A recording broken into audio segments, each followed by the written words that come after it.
Welcome back to Honors Calculus. Last time, we were looking at this idea of the indefinite integral, and we looked at a particular problem, the integral of 2x dx we found was equal to x squared plus c.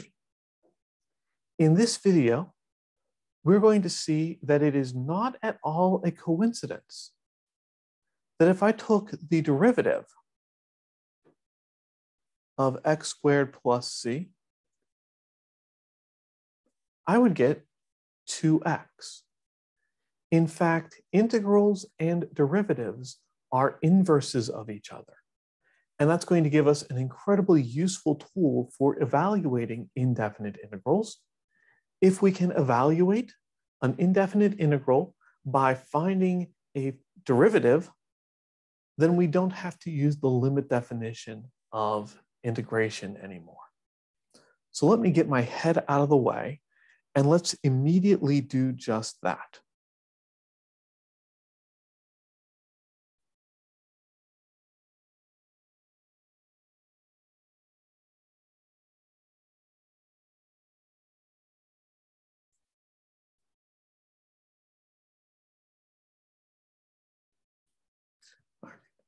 This is the fundamental theorem of calculus. In many textbooks, they call this the second fundamental theorem because how we use the fundamental theorem and how we state the fundamental theorem are often backwards of each other. But this is honestly the more fundamental version. This is the important one, and this drives everything we do in calculus as far as integration. The theorem says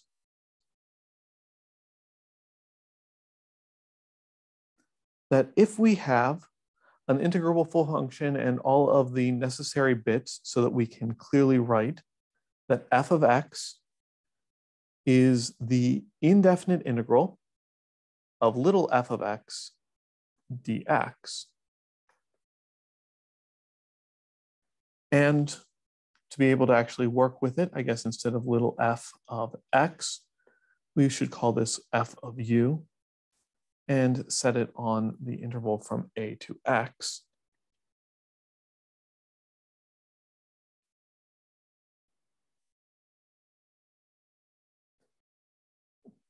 But if you have that, then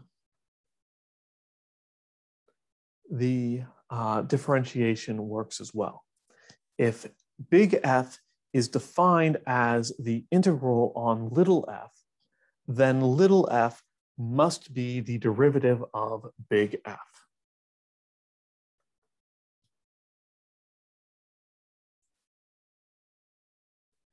And because we don't know much about these functions at the moment, in order to prove this, we are going to have to use the limit definition of the derivative and the limit definition of the integral. So f prime of x is the limit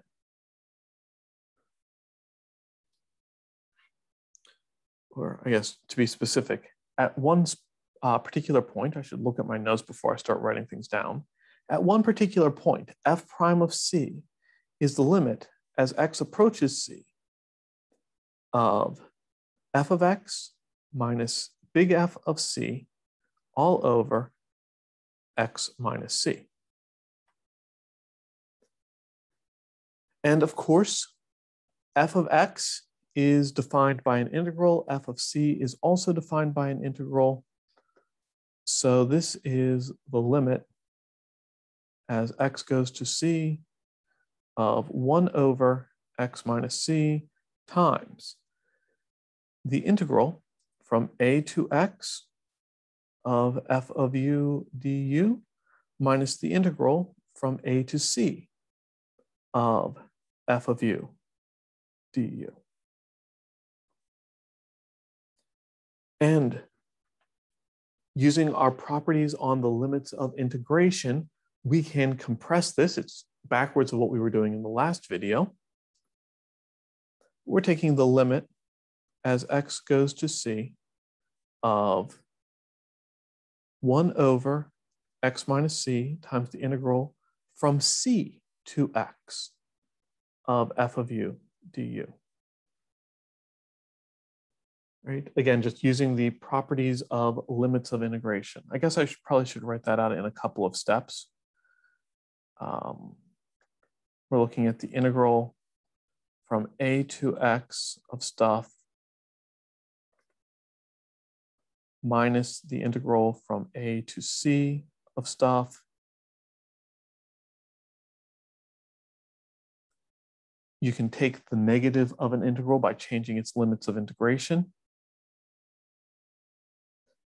And then when you are adding two integrals, you can bring those bits together. So there's longhand using all of the properties of integrals in order to be able to simplify this from an expression with two integrals to an expression with one integral.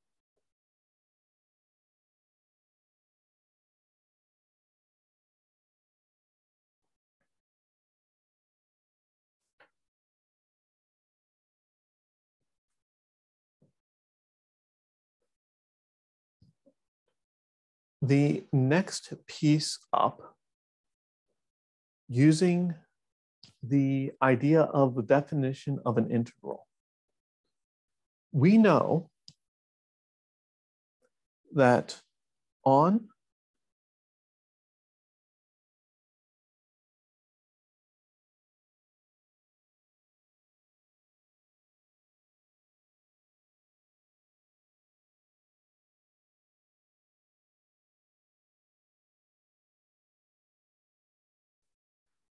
any interval from c to x, if f is a continuous function, the extreme value theorem tells us that it achieves some maximum value, capital M subscript c, because I want this to be tied to the interval from c to x, and some minimum, lowercase c.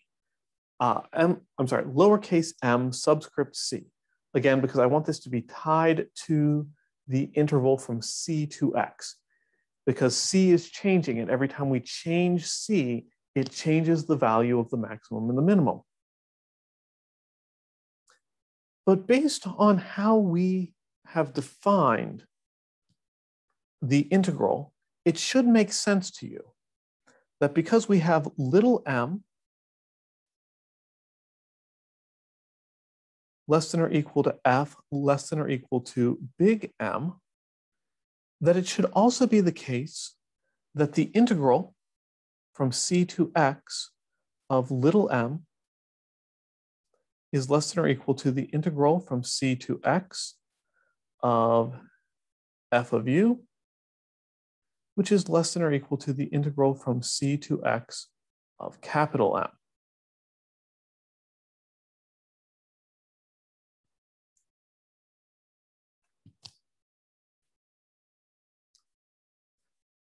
And when we have a three-piece inequality and we have some limits we're talking about, it's probably not a surprise that the place we're trying to go is the squeeze theorem. In fact, my goal is to claim that all three of these do in fact have the same value when you take the limit as x goes to c. But to get this to really look like the limit we're talking about, we have to multiply all three sides of this thing by 1 over x minus c.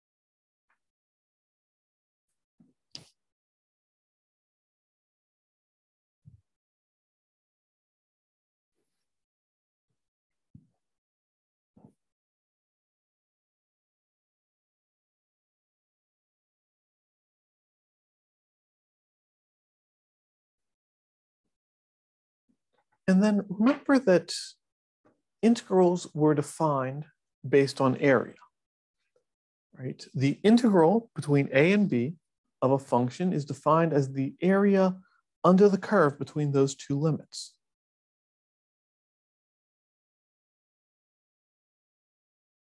Oops.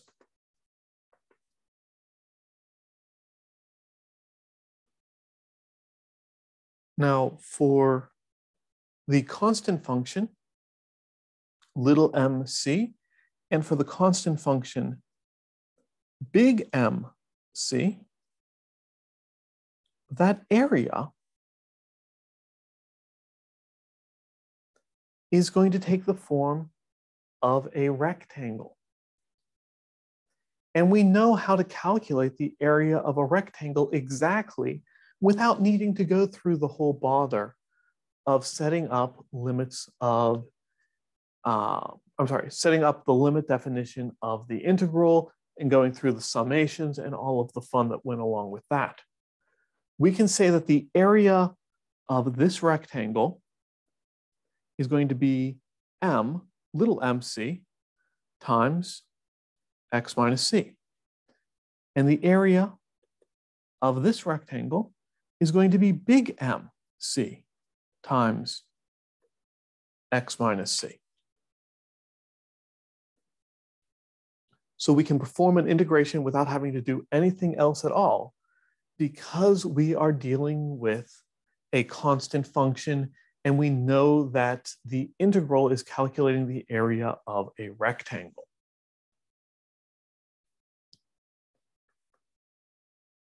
So with that, we now have 1 over x minus c times mc, little mc times x minus c is less than or equal to 1 over x minus c times the integral from c to x of f of u du, which is less than or equal to 1 over x minus c times big MC times x minus c. And the x minus c's are canceling each other out, leaving me with little m sub c is less than or equal to 1 over x minus c times the integral from c to x of f of u du, which is less than or equal to big M sub c.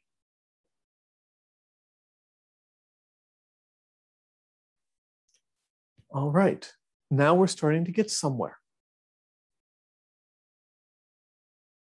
The last idea that we need to use here is, again, going to be a little bit hand-wavy, but that's okay. It should still make sense. Little mc and big MC are the minimum and maximum value that f takes on the interval from c to x.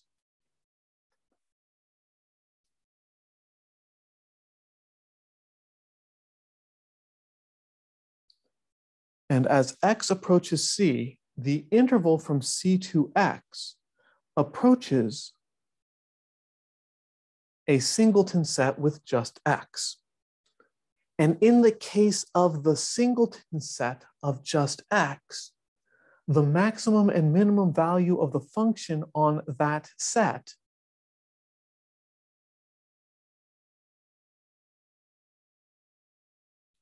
should be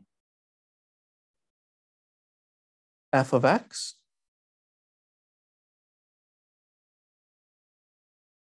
in either case, because it's the only place where we can still evaluate the function. Right? If we're looking at a set with only one element in it, that one element is the maximum and the minimum. So as x approaches c, little mc approaches f of x, and big MC also approaches f of x. Which means that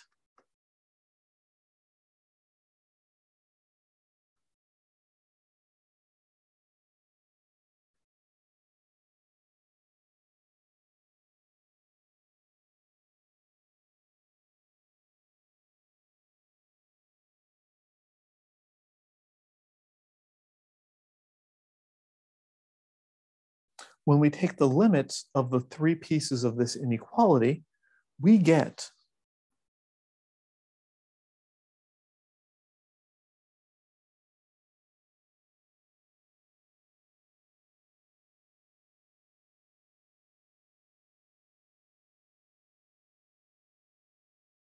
that this limit has to be somewhere between f of x and f of x. There's not a lot of places for that to go.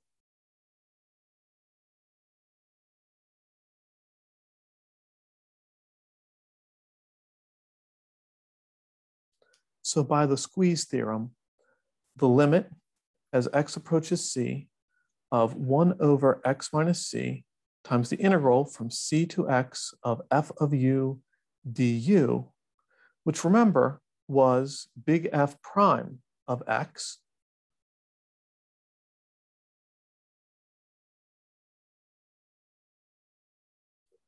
and it must take on the value of little f of x, which is exactly what the fundamental theorem of calculus told us was going to happen. Fundamental theorem of calculus is an incredibly powerful name. And this result lives up to the expectation. By using the fundamental theorem of calculus, we can find integrals by figuring out what you take the derivative of to get there, and you don't have to do anything else at all.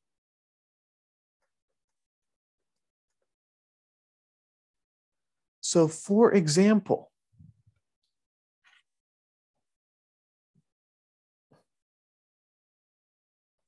if I want to figure out what the integral of sine x dx is, we haven't touched trigonometry when it comes to integration yet, because setting up summations on trig functions is nightmarish. Now we don't need to. I can think about sine x. And just thinking about sine x, I remember the derivatives of trig functions, that the derivative of cosine x is the negative of sine x. All right, well, that's almost what we need, but not quite. There's a negative in the way that's a bit of a problem. Well, negatives are constant multiples. So if I put a negative inside the derivative and take the derivative of the opposite of cosine x, well, we'll get the opposite of negative sine x, which is in fact sine x. And with just that little bit of logic, I now know that the integral of sine x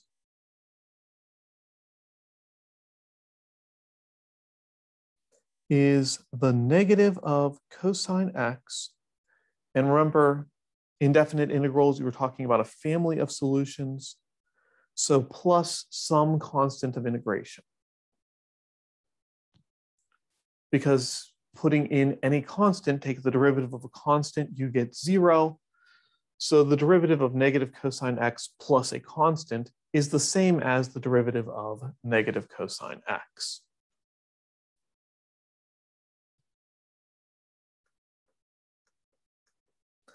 Let's take a look at one more. The integral of 1 over the square root of x. I remember from the work that I've done with derivatives that derivatives involving square roots come up a lot, and the derivative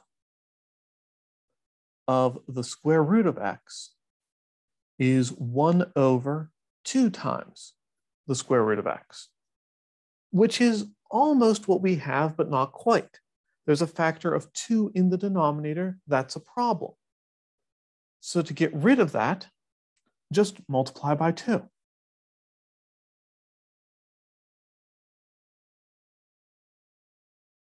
So the derivative of 2 times the square root of x, remember constants just stay constants in front.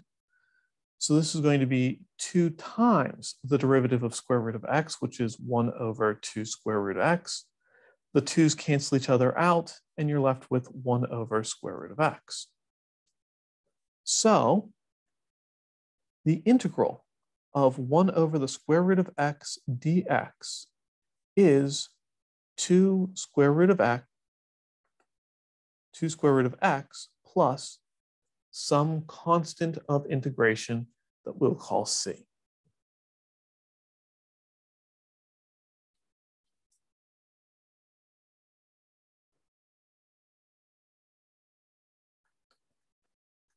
Keeping the same idea in mind, I would like you to think about the integral of x squared plus x to the negative second. Thinking about how derivatives work, what would you take the derivative of to get x squared plus x to the negative second? Use that to figure out what the indefinite integral of this expression will be. See where you can go with that, and I'll see you in the next video.